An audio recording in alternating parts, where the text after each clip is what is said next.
क्या कभी ऐसा लगा है कि आप बहुत कुछ कर रहे हैं, लेकिन फिर भी कहीं पहुंच नहीं रहे? दिन भर भागते हैं, हर काम टाइम पर करने की कोशिश, फिर भी रात को लगता है कि कुछ भी सही नहीं हुआ। स्ट्रेस इतना कि सांस भी भारी लगती है। सोशल मीडिया पर सब आगे बढ़ रहे हैं, खुश हैं, और आप बस सोचते रह जाते हैं, क्या मैं ही गलत चल रहा हूं? कभी कभी तो ऐसा भी लगता है, शायद मैं फेल हो गया हूं, शायद मैं किसी लायक नहीं हूं। और सबसे बुरा क्या होता है, जब अंदर से आवाज आती है, मैं थक चुका हूं। लेकिन क्या आप जानते हैं, थकावट हमेशा काम की वजह से नहीं होती। कई बार वो गलत चीजों पर ध्यान देने से होती है। यस, आपने मेहनत की है, लेकिन शायद उस जगह लगाई है जहां उसका कोई मतलब ही नहीं था। इसलिए अब वक्त है काम करने से पहले सोचने का, भागने से पहले समझने का, और तय करने का कि असल में जरूरी क्या है और फालतू क्या। क्योंकि असली बदलाव तब आता है जब आप बाहर की दुनिया को नहीं, अपनी प्रायोरिटीज को बदलते हैं। Letter one, break down your ego is the enemy. अगर आप अपनी जिंदगी को बेहतर बनाना चाहते हैं, तो सबसे पहले खुद से लड़ना सीखिए। हर इंसान के अंदर एक आवाज होती है जो कहती है, मैं सही हूं, मुझे सब कुछ पता है, लोग मेरी कदर नहीं करते। यही आवाज है ईगो। ईगो वो नकाब है जो आपको सच्चाई से दूर करता है। ये आपको ओवर कॉन्फिडेंट भी बनाता है और इनसिक्योर भी। लेकिन सच्चाई ये है, जिस दिन आप खुद को ऑब्जर्व करना शुरू कर देते हैं बिना जजमेंट के, उस दिन ईगो हारता है और ग्रोथ शुरू होती है। ईगो हमेशा आपको दूसरों से कंपेयर कराता है। ये आपको लर्निंग से रोकता है, क्योंकि ईगो को लगता है मुझे सब आता है। जब हम ईगो से ऑपरेट करते हैं, हम खुद को ओवर एस्टिमेट कर बैठते हैं। लेकिन जब हम ईगो को साइड पर रखते हैं, हम इवॉल्व करते हैं। एक बार स्टीव जॉब्स को बोर्ड ने उनकी ही कंपनी से निकाल दिया, ईगो के लिए सबसे बड़ा झटका। लेकिन वो टूटे नहीं, उन्होंने खुद को फिर से बनाया, और दुनिया ने फिर से उन्हें देखा, इवॉल्व्ड, फोकस्ड एंड पावरफुल। हर दिन खुद से पूछिए, क्या मैं रिएक्शन दे रहा हूं या रिफ्लेक्शन? जहां रिएक्शन है वहां ईगो है, जहां रिफ्लेक्शन है वहां ग्रोथ है। ईगो को जितना कंट्रोल करोगे, लाइफ उतनी ही क्लियर हो जाएगी। क्योंकि क्लैरिटी आती है जब हम खुद को ऑनेस्टली देखना शुरू करते हैं, बिना दिखावे, बिना एक्सक्यूजेस। क्या आप रेडी हैं अपने ईगो को ऑब्जर्व करने के लिए? अगर हाँ, तो अगले लेटर में हम बात करेंगे नेगेटिव विजुअलाइजेशन के बारे में, एक ऐसी टेक्निक जो आपके माइंड को मेंटली टफ बना सकती है। Letter two, break down negative visualization. अगर आप हर दिन ये सोचते हैं कि क्या खो सकता है, तो आप हर चीज की कदर करना सीख जाते हैं। साउंड स्ट्रेंज, बट ये टेक्निक स्टोइक्स ने सेंचुरीज पहले यूज की थी, और आज भी ये उतनी ही पावरफुल है। Main idea, visualize the worst to value the present. Imagine this, क्या हो अगर कल आपका जॉब चला जाए? क्या हो अगर आपका कोई अपना दूर चला जाए? या फिर जो कंफर्ट है आज, वो ना रहे? जब आप इन पेनफुल थॉट्स को इंटेंशनली इमेजिन करते हो, तो आप शुद्ध कृतज महसूस करते हो, क्योंकि आप साक्षी करते हो, जो आज है वो कल हो भी सकता है या नहीं भी। Negative visualization doesn't make you negative. ये आपको मानसिक रूप से तैयार करता है लॉस के लिए, और प्रेजेंट को डीपली अप्रिशिएट करना सिखाता है। स्टोइक्स कहते थे, expect everything, be attach to nothing. That means be grateful but don't be dependent, because dependency creates fear and fear kills peace. सोचिए, आप हर दिन 5 मिनट इमेजिन करते हैं, अगर ये चीज मेरे पास ना रहे। अब जब आप उस चीज को देखते हैं, चाहे फैमिली हो, हेल्थ हो, या आपका काम, आप उसे एकदम नए नजरिए से देखने लगते हैं। No more complaints, just quiet appreciation. Letter three, stop letting others control your mind. लोग क्या सोचेंगे, दान, यही सोच सबसे ज्यादा लोगों की जिंदगी बिगाड़ती है। हर दिन हम ये सोचकर डिसीजंस लेते हैं कि लोग क्या कहेंगे, क्या सोचेंगे, क्या जज करेंगे। लेकिन क्या आपने कभी सोचा है कि उनकी सोच की इतनी पावर आपके पास क्यों है? डैरियस फोरू इस पत्र में एक बहुत ही कॉमन लेकिन डेंजरस हैबिट के बारे में बात करते हैं, लोगों की सोच को अपनी जिंदगी का रिमोट कंट्रोल बना लेना। वो कहते हैं, हम बार बार दूसरों की राय से खुद को तोलते हैं और धीरे धीरे अपनी असली आइडेंटिटी खो देते हैं। असल में हम क्यों डरते हैं? कहीं लोग गलत ना समझ लें, कहीं कोई मजाक ना उड़ाए, कहीं कोई हमें रिजेक्ट ना कर दे। पर सच तो ये है, ज्यादातर लोग इतने बिजी हैं कि उन्हें आपके बारे में सोचने का टाइम भी नहीं होता। और जो सोचते हैं वो अपनी ही इनसिक्योरिटीज से लड़ रहे होते हैं। Stop chasing approval, start trusting your own path. जब आप हर काम दूसरों की वैलिडेशन के लिए करते हो तो आप एक नकली वर्जन बन जाते हो। पर जब आप अपने वैल्यूज से डिसीजंस लेते हो तब एकदम हल्का, सच्चा और आजाद महसूस करते हो। जैसे ही आप दूसरों की राय को कंट्रोल करना छोड़ते हो, आपकी जिंदगी की स्टीयरिंग वापस आपके हाथ में आ जाती है। जब भी लगे कि आप किसी को खुश करने के लिए कुछ कर रहे हो, एक पॉज लो और खुद से पूछो, क्या मैं ये इसीलिए कर रहा हूं क्योंकि मुझे सही लगता है, या सिर्फ इसीलिए कि लोग बुरा ना माने? अगर जवाब दूसरा है तो रुक जाओ, क्योंकि वहां से स्ट्रेस शुरू होता है। सुनो सबकी, पर करो अपने दिल की। लोग आते जाते रहेंगे, पर आपकी जिंदगी की डायरेक्शन आपके डिसीजन से तय होगी, न कि दूसरों की राय से। लेटर 4। खुश रहना आसान है अगर आप इसे गलत जगह ढूंढना छोड़ दें। हम सब चाहते हैं खुश रहना, पर सवाल यह है, क्या हम सच में जानते हैं कि असली खुशी होती क्या है? डैरियस इस पत्र में एक कड़वा लेकिन जरूरी सच बताते हैं। खुशी किसी अचीवमेंट या पोजीशन में नहीं होती, बल्कि हर दिन के छोटे छोटे फैसलों और नजरिए में छुपी होती है। लेकिन हम क्या करते हैं? जब मुझे अच्छी नौकरी मिलेगी तब मैं खुश रहूंगा, जब मेरा बिजनेस ग्रो करेगा तब मैं रिलैक्स करूंगा, जब मेरी लाइफ परफेक्ट होगी तब मैं एंजॉय करूंगा। पर ऐसा तब कभी आता ही नहीं। असल गलती क्या है? हम खुश रहने को एक फ्यूचर इवेंट बना देते हैं और वो हमेशा कुछ ना कुछ कंडीशंस पर टिका होता है। पर सच्चाई ये है, अगर आप आज खुश रहना नहीं सीख पाए तो कल कितना भी अच्छा क्यों ना हो, आप फिर भी खाली महसूस करोगे। लेखक कहते हैं, happiness is a habit, not a reward. मतलब, खुश रहने के लिए कोई बड़ी चीज पाने की जरूरत नहीं है। आपको बस अपने नजरिए को थोड़ा सा बदलना है। हर दिन सुबह अपने आप से पूछो, आज मैं किन 3 चीजों के लिए थैंकफुल हूं? वो कोई बड़ी बातें नहीं होनी चाहिए। एक कप गरम चाय, मम्मी की मुस्कान, खुला आसमान, ये छोटे पल। अगर आप महसूस करना सीख जाएं तो जिंदगी बहुत हल्की लगने लगती है। आप जो भी करते हो, अगर उसमें प्रेजेंस है तो वही खुशी है। खुश रहने का इंतजार मत करो, उसे रोज अपने चॉइसेस में शामिल करो। कंपैरिजन छोड़ो, हर छोटी चीज की कदर करना सीखो और खुद से प्यार करना शुरू करो, क्योंकि खुशी एक डेस्टिनेशन नहीं है, वो आपका रास्ता है। Letter 5। Simplify your mind, simplify your life. सोच कम करोगे तो सुकून ज्यादा मिलेगा। ज्यादा सोचने की आदत आज हर किसी की जिंदगी का हिस्सा बन चुकी है। पर क्या आपने सोचा है कि ये सोच जिंदगी आसान बना रही है या उलझा रही है? क्या समझाना चाहते हैं? डैरियस कहते हैं, हमारी जिंदगी में जितनी भी परेशानी है, उनमें से ज्यादातर वो हमारे खुद के माइंड में पैदा होती है। हम हर चीज के बारे में 10 बार सोचते हैं, हर छोटी बात का मतलब निकालते हैं, हर फैसला लेने में उलझ जाते हैं। पर जितना सोचते जाते हैं उतना ही सुकून हमसे दूर होता जाता है। ओवर थिंकिंग क्यों इतना डेंजरस है? हर वक्त चिंता बनी रहती है, नींद नहीं आती, डिसीजन लेना मुश्किल हो जाता है, माइंड हमेशा एग्जॉस्टेड लगता है। दिमाग मशीन नहीं है, उसे भी पॉज और क्लैरिटी की जरूरत होती है। तो इसका हल क्या है? माइंड को सिंप्लीफाई करना, मतलब जिंदगी को हल्का करना। बार बार एक ही बात सोचने के बजाय एक्शन लो। क्या हो सकता है से ज्यादा मैं क्या कर सकता हूं पर फोकस करो। जरूरी बातों पर ध्यान दो, बाकी को जाने दो। एक पावरफुल प्रैक्टिस, जब भी कोई थॉट बार बार आ रहा हो, अपने आप से पूछो, क्या ये थॉट मेरी हेल्प कर रहा है?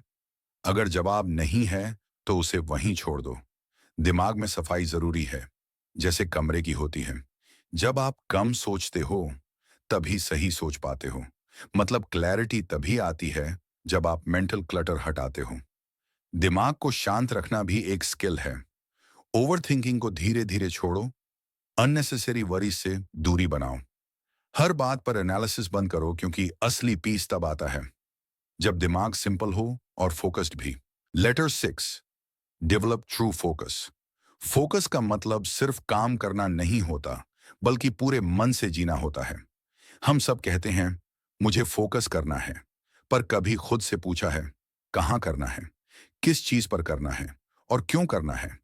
डैरियस साफ साफ कहते हैं फोकस एक स्किल नहीं, एक चॉइस है। मतलब हर दिन आपको डिसाइड करना होता है कि आपका माइंड किस दिशा में जाएगा और किस दिशा में नहीं। आज के दौर में फोकस खोना बहुत आसान है। सोशल मीडिया, नोटिफिकेशंस, लोगों की बातों में उलझना। पर सच्चा फोकस वो है जहां आप खुद को भी सुनते हो और अपनी प्रायोरिटीज को भी समझते हो। डिस्ट्रैक्शंस कैसे धोखा देते हैं? हमें लगता है कि हम बिजी हैं, जबकि हम सिर्फ डिस्ट्रैक्टेड हैं। हम मल्टीटास्क करते हैं, पर एक्चुअली कुछ भी डीप में नहीं कर पाते। हम हर शाइनी चीज के पीछे भागते हैं, पर खुद की इनर वॉइस खो देते हैं। फोकस सिर्फ काम की बात नहीं है। फोकस एक तरह का रिस्पेक्ट है, अपने समय, अपने दिमाग और अपने गोल्स के लिए। लेखक की सीधी सलाह, जब आप हर चीज पर ध्यान देने की कोशिश करते हो, आप किसी भी चीज में अच्छे नहीं बन पाते। इसलिए जरूरी है कि आप ये तय करें, आज का सबसे जरूरी काम क्या है? क्या ये वाकई आपके लिए मीनिंग रखता है? क्या आप उसमें खुद को पूरी तरह शामिल कर पा रहे हो? प्रैक्टिकल तरीका अपनाने के लिए, एक, दिन की शुरुआत में 3 मोस्ट इंपॉर्टेंट टास्क तय करो। दो, एक समय में एक ही काम करो, चाहे छोटा हो या बड़ा। 3, हर डिस्ट्रैक्शन से पहले एक पॉज लो और सोचो, क्या ये जरूरी है? फोकस का असली मतलब क्या है? हर उस चीज से दूरी बनाना जो आपको थकाती है, और उस चीज से जुड़ना जो आपको जिंदा महसूस कराए। फोकस वो गिफ्ट है जो आप खुद को देते हो। Letter 7, work without burning out. काम वो करो जो तुम्हें थकाए नहीं, जिंदा करे। आजकल हर कोई कहता है बिजी हूं, टाइम नहीं मिल रहा, थक गया हूं। पर क्या काम का मतलब थकना ही रह गया है? डैरियस से इस पत्र में एक बहुत जरूरी सवाल उठाते हैं, क्या आप सिर्फ काम के लिए जी रहे हो या जीते हुए काम कर रहे हो? हम दिन भर कुछ ना कुछ करते रहते हैं, पर रात को सोचते हैं मैंने किया क्या और खुद के लिए बचा क्या? बर्न आउट कैसे शुरू होता है? जब आप बिना रुके सिर्फ करते ही जाते हो। जब आप खुद को इग्नोर करते हो, नींद, रेस्ट, फन सब छोड़कर। जब आप काम को खुद से बड़ा मान लेते हो। बर्न आउट का मतलब है काम करना लेकिन खुद से कट जाना। अब सवाल ये है, काम करना छोड़ दें? बिल्कुल नहीं। लेखक कहते हैं स्मार्ट तरीके से काम करो ताकि तुम लंबे समय तक काम कर सको। 3 बातें जो आपको बर्नआउट से बचाएंगी। 1, ब्रेक लेना कमजोरी नहीं है, ये दिमाग की जरूरत है। हर 90 मिनट बाद एक छोटा ब्रेक आपकी सोच को और तेज बना देता है। 2, हर काम को जरूरी या ज्यादा जरूरी में बांटो। हर शाइनी टास्क के पीछे मत भागो, जो आज जरूरी है उसी पर फोकस करो। 3, अपने एनर्जी के साथ काम करो, टाइम के नहीं। सुबह ज्यादा फ्रेश हो तब सबसे मुश्किल काम करो, शाम को हल्का लग रहा है तब रूटीन टास्क्स करो। लेखक की गहरी सीख, आप तभी ग्रो कर सकते हो जब आप टूटे हुए नहीं हो। मतलब अपने आप को बचाकर, समझकर और प्यार से काम करना ही असली प्रोडक्टिविटी है। काम इतना मत करो कि जिंदगी भूल जाओ, और जिंदगी इतनी खाली भी मत छोड़ो कि काम में मन ही ना लगे। बैलेंस ही असली गेम है, और वो तब आता है जब आप समझदारी से अपने माइंड और एनर्जी को मैनेज करते हो। Letter 8, stop comparing, start living. जब तक आप दूसरों से खुद को तोलते रहेंगे, तब तक खुद को पहचान ही नहीं पाएंगे। सोशल मीडिया खोलो, किसी की नई गाड़ी, किसी की ट्रिप, किसी की शादी, किसी का पैसा। देखते देखते इंसान खुद को ही छोटा समझने लगता है। डैरियस कहते हैं कंपैरिजन जिंदगी को खराब करने का सबसे आसान तरीका है। आप किसी और की स्पीड, लुक्स, सक्सेस या टैलेंट से खुद को कंपेयर करते हो, तो आप ये भूल जाते हो कि वांड और आपका रास्ता अलग है, और आपकी टाइमिंग भी। कंपैरिजन क्या क्या बिगाड़ देता है? सेल्फ रिस्पेक्ट कम हो जाती है, आपने जो हासिल किया है वो भी कम लगने लगता है। फालतू की दौड़ शुरू हो जाती है जिसका कोई अंत नहीं। मतलब आपने तो कुछ नहीं खोया, पर फिर भी खुद को हारा हुआ मान लिया। ये कंपैरिजन आता कहां से है?